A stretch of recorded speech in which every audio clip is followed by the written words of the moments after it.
One year, just as a joke, I kept a list of everything Chris and Craig asked me for Christmas. Every time they told me, and they were 8 or 9 years old, every time they pointed to something, go, "Hey, Daddy, get that for me for Christmas. Get that for me for Christmas." I just kept a running list. Of course, by the time Christmas came, I had several pages of a list. And just for kicks, I sat down and kind of estimated what each would cost. And came.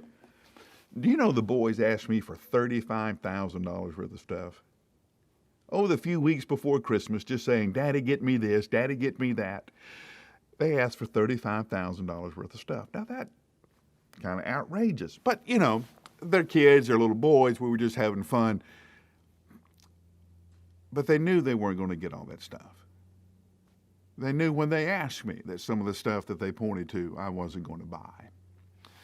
They knew that, one, they weren't old enough for some of the stuff they were asking for. They knew that some of the stuff was not something that I was going to get for them because I didn't approve of it. On and on the list goes. There were lots of reasons that I would say no. But they trusted me to say no. They knew that I would not get them anything that would be harmful to them, that would be wrong for them, that wasn't true to who they are. Jesus tells us that if we as fathers are evil, we are human and evil, how is it that we know how to give good things to our children? Even in the mafia movies, the mafia bosses are very committed family people. As bad as they are in some areas of their life, they insist on being good fathers. It is a matter of honor. If you know how to be a good father, then how much more does the Father in heaven know how to be a good father? Now, let me stop here just for a minute. I know some of you do not have good relationships with your dads, okay? I had a great dad. My dad was not perfect, but my dad loved me. My dad tried his best to make our family work and do good things for us. So I don't have any complaints at all about my dad. So when I was in church and I heard somebody say, "God loves you like your dad," that was an easy transition for me to make. It may not be for you. And if it is, that's okay. Jesus is using a word picture, a metaphor, to help his people understand. So you kind of have to go to the idealized father. Okay, this is what Jesus is talking about. If you did have a dad who loved you the way he was supposed to do, then how much more is God going to do the same thing? And he does this by a couple of things. One, he gives you the best things for you. Chris and Craig are very different boys. They look alike, they're twins, but they're very, very different. What we could give to Chris, sometimes we couldn't give to Craig. And what we could give to Craig, we could not give to Chris. It would not have been best for each of them. They were totally unique and total individuals. In the same way, do not get hung up on thinking, well, so-and-so got this and so-and-so got that.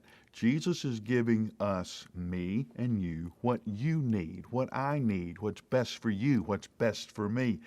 And if I don't have something, then I'm going to thank God that I don't have it, because it probably wouldn't be best in ways I probably don't understand.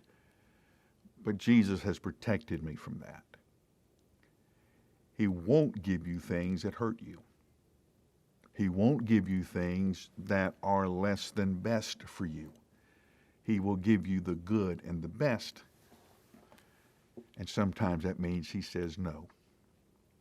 Now, like any pouting child, we get mad. We tell God he doesn't love us if he doesn't give us what we want. And we go and we sulk. Some of you have been sulking for years.